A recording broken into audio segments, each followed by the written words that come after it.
Okonkwo was a simple man.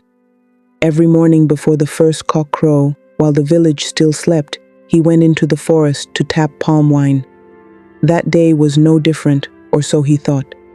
The sky was dark, the moon a thin silver blade in the clouds. Okonkwo tied his rope around the tallest raffia palm and began to climb. The tree swayed under his weight, but he was strong, used to the climbing. When he reached the top, he took his tapping knife and began his work. The forest was quiet, too quiet. Then it happened. A wind, deep, cold and strange, swept through the trees. Not the ordinary wind that comes before dawn. This one carried a whisper, a voice. Okonkwo froze. "Who dey talk?" he muttered under his breath. There was no answer, only the sound of the river nearby rushing louder than before. He looked down and his heart almost stopped. From the river something was rising, slowly, gracefully, like a dream or a nightmare. It was a woman, but not an ordinary woman.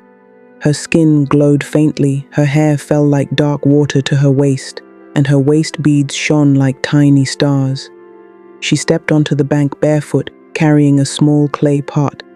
Okonkwo's calabash slipped from his hand and fell into the river with a soft splash, but the woman didn't look at it. She opened the pot, took a piece of white chalk, Enzu, and drew a mark on her forehead. Then she spoke. Her voice was soft, sweet, and deadly. "Let every man who sees me desire me. Let them do anything to have me." Okonkwo's chest tightened. He gripped the palm frond, his heart pounding like a drum. He had heard stories. Old men spoke of river spirits, mami wata that lure men to their doom. He had laughed then, but now he was not laughing. The woman, no, the spirit began to sing. It was not a song for ears. It was a song for the soul, a tune that pulled at him like invisible chains, making his blood burn and his thoughts blur. Come, come to the river. Riches await. Love awaits. Against his will, Okonkwo began to climb down. His legs moved like they belonged to someone else. When his feet touched the ground, he walked toward the river. The mist thickened. The water glowed faintly. Who you be?" His voice trembled. The spirit smiled. Her teeth gleamed white as moonlight. "I am Adiaha, daughter of the deep. Come, Okonkwo, I will give you what men kill for. Wealth, power, women will kneel before you. No more poverty, no more pain. All I ask."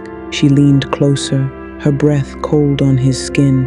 "Is everything," Okonkwo swallowed. "Everything. Your heart," she whispered. "Your soul." The forest seemed to close in. The river darkened like oil. Okonkwo's hands shook. He thought of his empty hut, his hunger, his loneliness. He thought of the gold in her eyes, and then he heard another voice, soft, familiar, his mother's voice, though she had died long ago. "Okonkwo, don't." He blinked. Adiaha's smile faltered. The river behind her rippled violently. Thunder rumbled, though the sky was clear.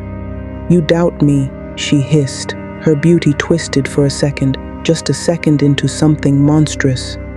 Okonkwo stumbled back. The mist thickened, rising like smoke. He turned and ran, branches slapping his face, feet pounding the earth. Behind him, he heard the river roar. The ground trembled, and then laughter, high, cold, and echoing through the forest.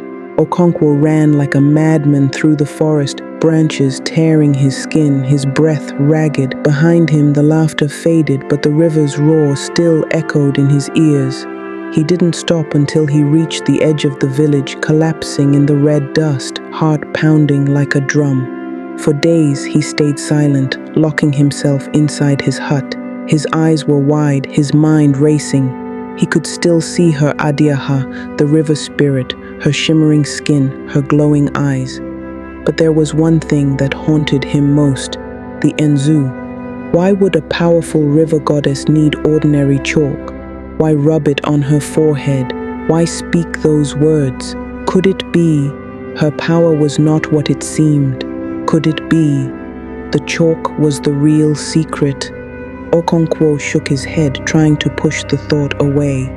But curiosity is a dangerous fire. Every night, as the crickets sang and the river hummed in the distance, the thought grew stronger.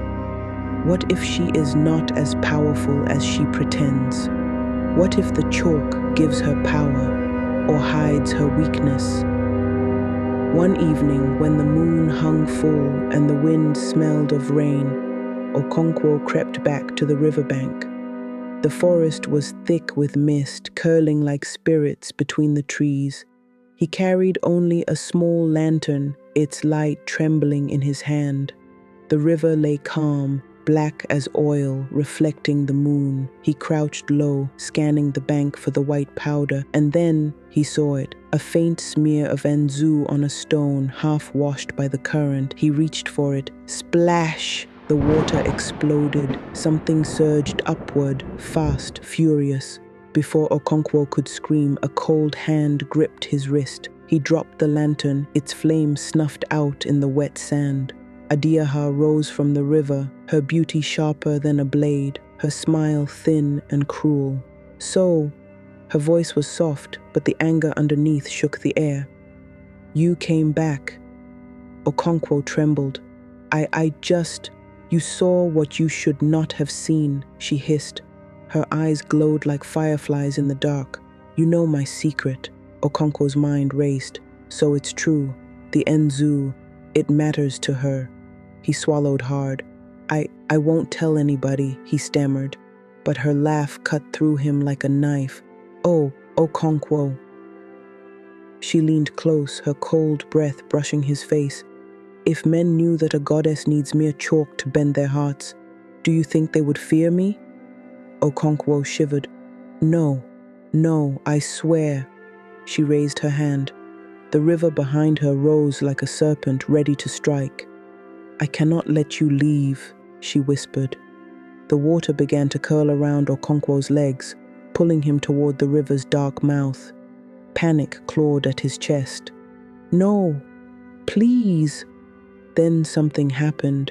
The wind shifted, a tree branch snapped behind them, and a voice soft, firm, and strange whispered through the mist, "Leave him." Adiaha froze. Her head turned sharply, scanning the darkness. Okonkwo felt the grip on his wrist loosen slightly. The voice came again, stronger. "Leave him. He is marked." The river stilled. Adiaha's face twisted, not with fear, but with rage. She released Okonkwo so suddenly he fell to the ground, gasping for air. She stared into the shadows for a long, tense moment, then sank slowly back into the water, her eyes never leaving him. Before disappearing beneath the surface, she whispered, "This is not over." The river closed over her head, leaving only ripples and the echo of her laughter. Okonkwo staggered to his feet, shaking. Who had spoken? The voice. It sounded like no man, no woman, almost like his mother. But deep inside, he knew one thing. The river goddess had a weakness, and she would kill to keep it happen.